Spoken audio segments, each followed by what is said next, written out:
Hello, my angels, my dears. This is Angel. Welcome to my channel and to another video. Well, I was thinking recently that it's been such a long time since I made any kind of vegetables for this channel. So I wanted to make my roasted Brussels sprouts. Now, I like my Brussels sprouts with roasted garlic and with brown sugar. Sometimes I like to put nuts in it, mostly walnuts, but let's see if you like your Brussels sprouts the way I like mine. Come on, let's get into the kitchen. Let's get started. Let's go.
Look at how the garlic is embedded in that. Look at it.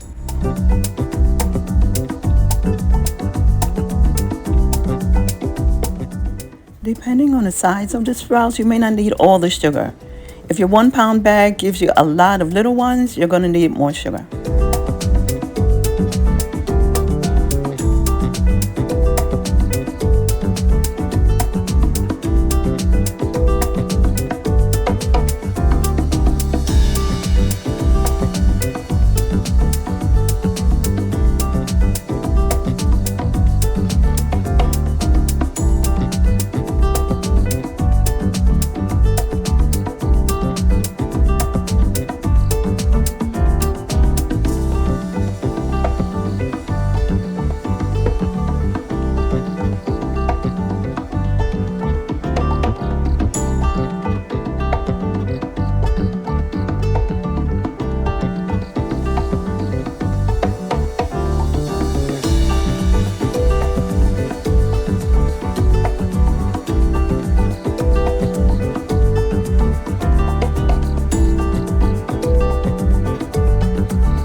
Total roasting time should be 30 to 35 minutes.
Well, tell me, how do you like those Brussels sprouts? Isn't it wonderful the way the vegetables' natural sugars get caramelized when you apply heat to it? Love it. Beautiful. Thank you so much for staying to the very end. If you like this video, be sure to give me a like. You know that's going to be a thumbs up. Share on all the media platforms. Make sure to leave me a comment down below. Let me know what you thought of this recipe and if you're going to try it yourself. If you haven't yet decided whether or not you want to subscribe to my channel, look at some of my older videos. And if you want to subscribe, be sure you do so and hit that notification bell so you'll be notified when I have any new videos. Be a blessing to someone. And as always, many blessings and much favor until we meet again. See you next time.